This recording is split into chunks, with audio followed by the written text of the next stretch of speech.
All right. Hi, everybody. Welcome to Tundra Fight School. My name is Tundra, and this is my game. So today we're gonna be playing a little ping pong. Got the table out, and if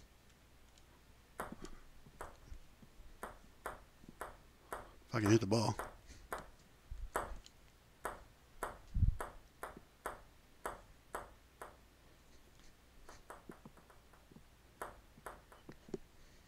All right. So we're gonna be playing a little bit of ping pong. I've been working on the ping pong stuff for a little while now. It's kind of awesome. I mean, not the execution of it, the exercise of it, right? It's helping to further develop the IK, the body IK, the ragdoll physics. I'm also started playing around with some basic AI. So here is a new physics prop, floaty paddle. Say hi, floaty paddle. Hello. So floaty paddle doesn't do much except float here, unless there's a ball nearby, in which case floaty paddle starts to get really excited about trying to hit that ball. So that's what we're going to do today. We're going to play around with some AI, yeah, let's get into some ping pong.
Oh yeah, that's me.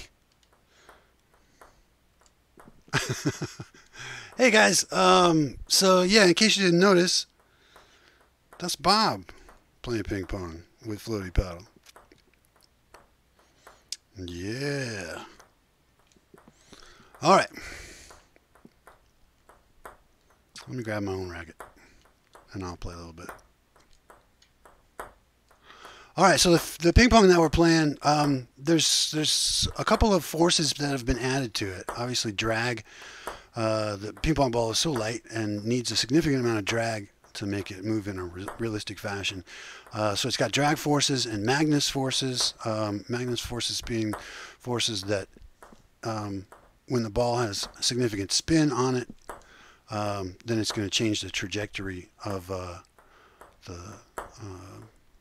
the ball. So yeah, you can put some top spin on the ball. You can put significant amounts of backspin on the ball, and it flies pretty well. So other than that, I've got some angular velocity that's added by the movement of the paddle, but that's about it. Other than that, everything else is just straight like physics forces.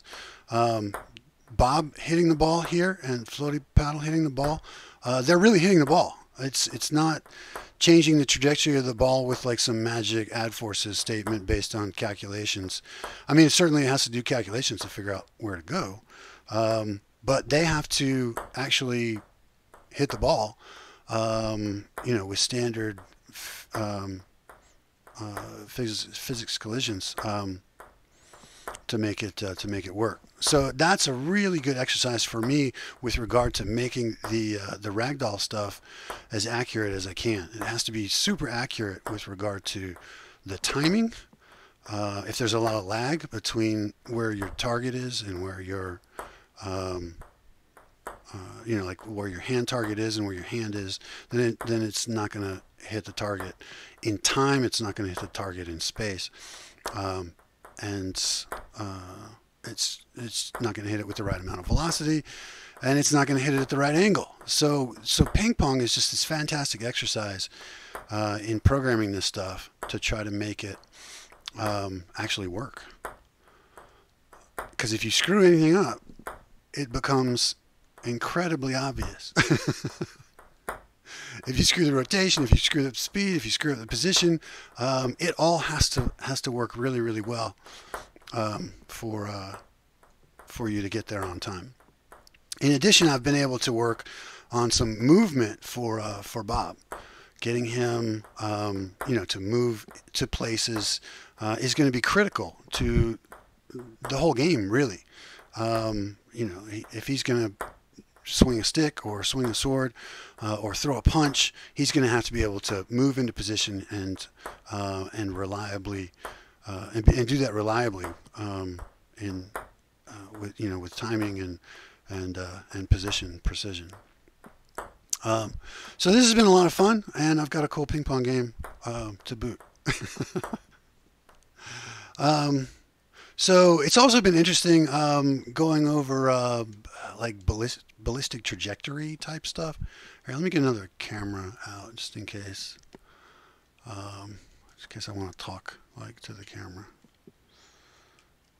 There we go. This way I can have like something I can talk to instead of like being across the room. Okay, so back to the quad cam. So yeah, it's been an interesting journey into, I guess, ballistics also for the prediction, for the ball prediction. So here, let me turn on. I've got some debug stuff here. You can now see the predicted trajectory of the ball, and also the scoring system is visualized that Bob's using to determine when to hit the ball. So if the trajectory is red, then he's not even going to try. He doesn't even consider it. And when it's green, then it's in a valid position that he thinks he can do a return here. The more green, the more glowy it is over there, the more he likes it, as far as where the ball is in position and some other scoring factors that he cares about. So he has to determine, where he's going to hit the ball, and then he has to determine how he's going to hit the ball to get it back. And that's kind of some neat calculations going on there.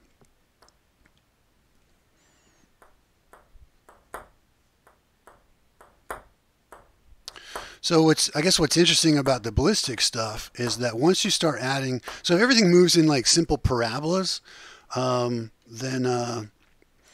you can calculate where something's going to be at a future time fairly easily.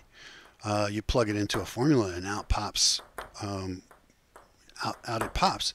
But if you've got these other forces, this drag stuff, it's particularly drag. Drag is a function of like velocity squared. So once you start incorporating drag into the equation, it becomes much more complicated to get an accurate, to get a simple and accurate formula, which is going to give you the position that the ball's going to be in the future. You can try to approximate. There's a couple different ways, a couple different good ways to try to approximate it.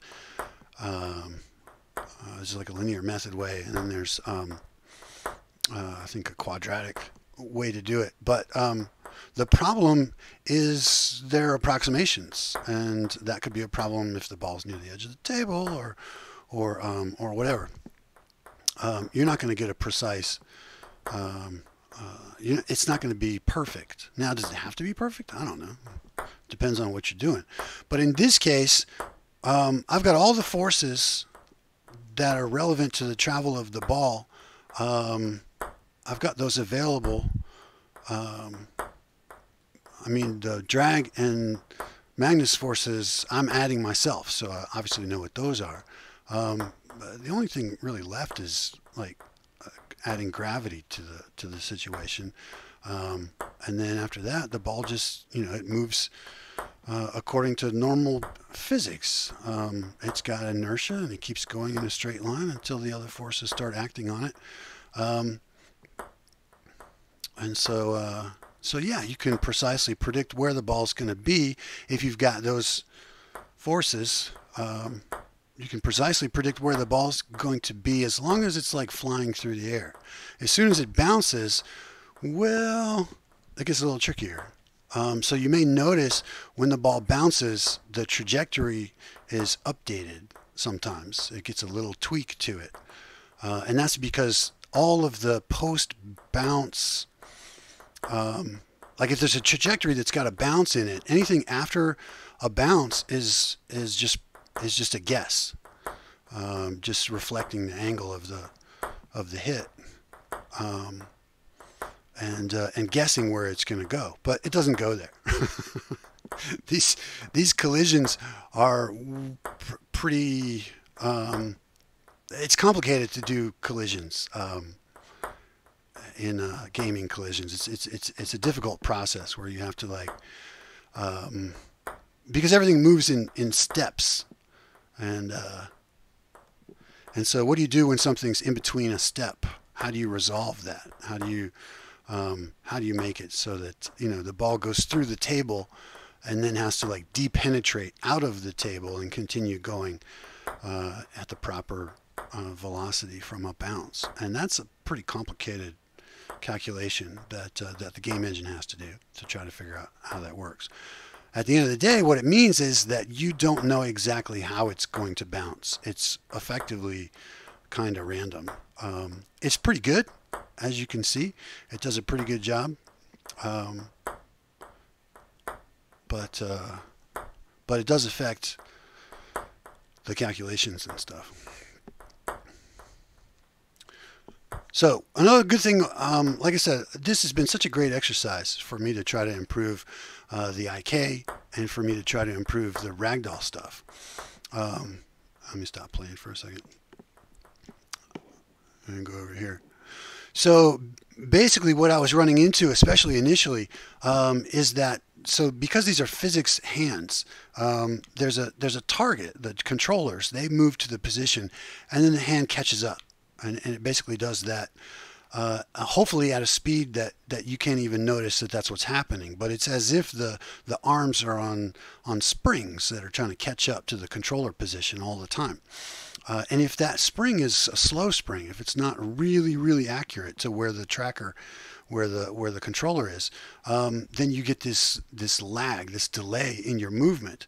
And for playing ping pong, that's horrible. It's really, really bad to have that much delay. You really need to be able to precisely move to hit something with a very low tolerance for lag in the timing or position. So it's been a fantastic exercise for me to try to improve the ragdoll stuff and make that better. And I made a breakthrough. I'll go into it probably in another video. And it seems so obvious in hindsight, but it's really just basic physics: force equals mass times acceleration. If the paddle changes velocity, change in velocity being an acceleration, if the paddle changes velocity, we know that a force had to act upon, or if the hand changes velocity, we know that a force had to act upon that hand to make it change velocity, and that is. So in real life, what's happening is that I'm applying this massive force to my hand to make it turn around or something like that. Well, I can take that same force calculated in the game and try to apply an instant correction so that the force needed to try to keep up with the hand is applied in the very next frame. And so yeah, it's just a breakthrough in moving the ragdoll stuff around in line with the controllers. Anyway, I may do a whole video on it or not. We'll see. Well, this is pretty much it. I wanted to play some ping pong, talk about that a little bit, let you guys know that I'm still out here, still working hard, yeah. So Tundra Fight School signing off. You guys take care. Have fun. We'll see you in the next video.